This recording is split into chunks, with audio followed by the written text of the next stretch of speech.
Here, not just for a visit, but to be welcomed into this community. And I'm very grateful for that very warm welcome to me and to my family.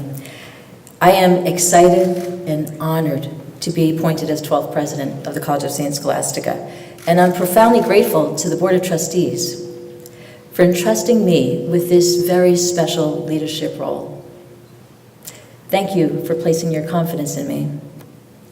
I especially want to thank the search committee for a tremendous effort.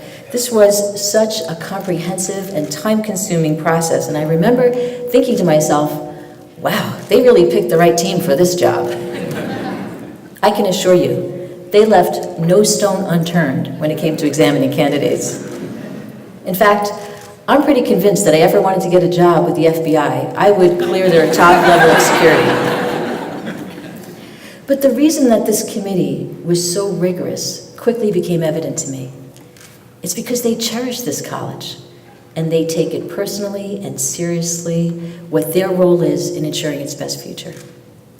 And when I was introduced to the rest of the campus sometime later, I realized that this is very typical of the members of this community.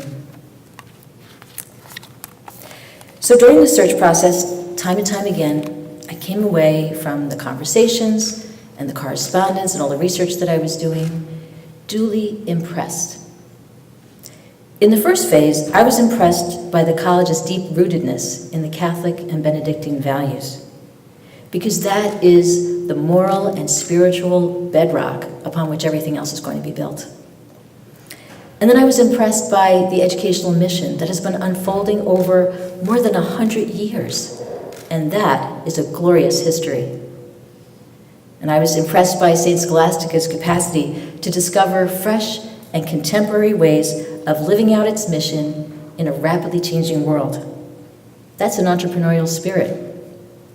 This college is guided by mission towards innovation. I was especially impressed by the vibrant community. And when I came to campus in the second phase of the process, I got a really close-up view of that. During my campus visit, I spent about 25 hours in face-to-face dialogue, conversation with every major stakeholder group. Now I'm going to be truthful here. That was a very demanding 2 days. There were moments when I felt like a decathlon athlete moving from one event to the next. But at the same time, I felt quite comfortable and I felt energized by the wonderful conversations that we were having. And that was when I started to realize that this was really a very natural fit for me. This college is a place that I feel powerfully drawn to. The most important resources for the future are the tremendous assets of this rich community. An outstanding faculty who are scholars and professors of the highest caliber, and they're supported by a very talented and committed staff. We have an impressive and spirited student body, devoted alumni who generously share their time and their resources with Alma Mater, a highly engaged board with vast expertise and unwavering commitment to this college, and the Benedictine sisters who point us to the core values of this community: stewardship, love of learning, hospitality, respect, and community.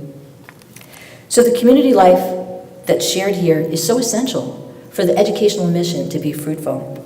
And I think that the president has a very important role in affirming the value and dignity of each member of this community and ensuring a spirit of inclusiveness and trust and openness in how we welcome the stranger, exchange ideas, and learn and work together respectfully. And I will strive to be a very visible and present member of this community. And I'm going to work really hard to ensure that our communication is what it needs to be to ensure good collaboration. An important part of my role is bringing out the best in this community for the good of the students and for the college as a whole.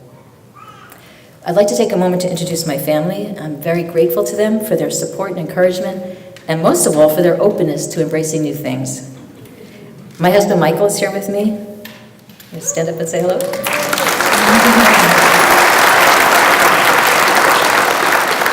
He is a longtime faculty member at Albertus Magnus College, which is a Catholic liberal arts college in Connecticut. Mike is the coordinator of their criminal justice program, and he serves as the pre-law advisor there.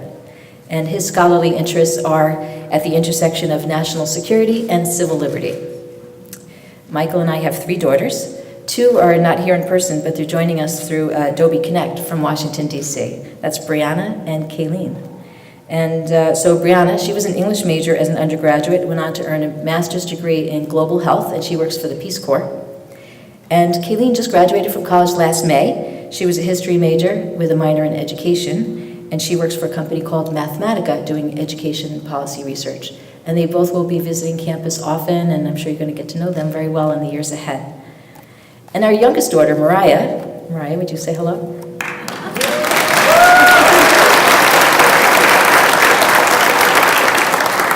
Mariah is a high school senior, getting ready for her own college journey, and she plans to study history or political science.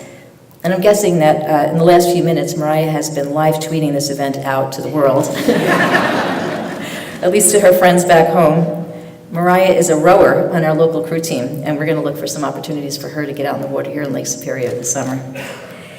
A few months ago, Mariah had an interview as part of her college application process, and she told us that the interviewer asked questions about her family. Tell me something about your mother and your father. Tell me about your sisters.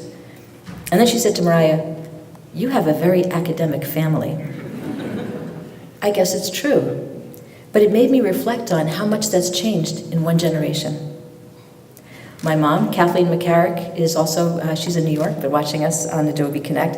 And when I shared the news of my appointment with her, she commented how remarkable it was, what education had done for our family in a single generation. Neither of my parents earned a college degree. My father had a 6th grade education in a one-room schoolhouse and immigrated to this country when he was 18. As parents, they made the education of their 7 children a priority, and this decision demanded many sacrifices of them. Over 40% of the College of St. Scholastica's undergraduates are first-generation students. And so for me to serve in the leadership of this college, well, I think it's a quite remarkable testament to the importance of this work that we share in higher education. Because the opportunity of a college education has the power to transform individuals and their families. It impacts their communities and society at large.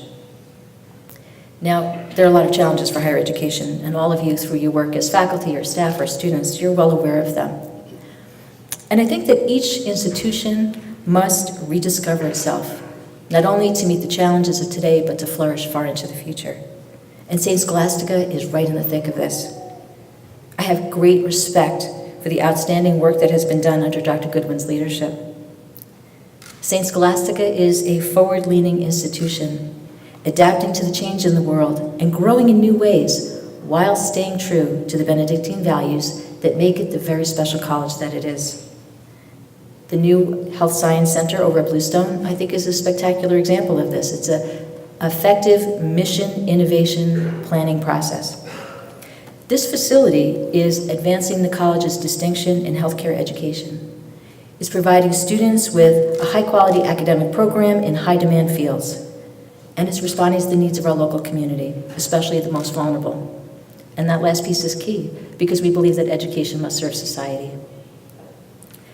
Now, St. Scholastica has a long history of partnering with education, healthcare, social service organizations, many others in the region.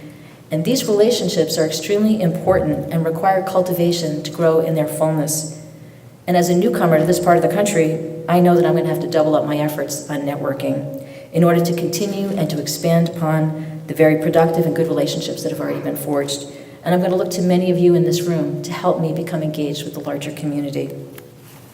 And there are some special relationships, such as with the Benedictine colleges and universities and with the local bishop, which are also very important. And they will be a priority for my time and attention because they share very deep mission commitments with the college. And I am so happy to see so many students among us today. Thank you for being here. You are the heart of our learning community.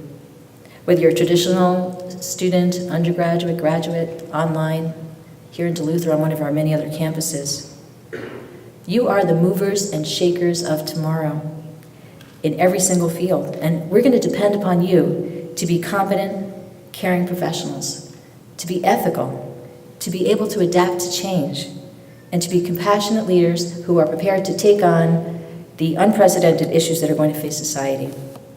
And all of us, administrators, faculty, friends, alumni, donors, as we invest in and support the education of our students, we're making the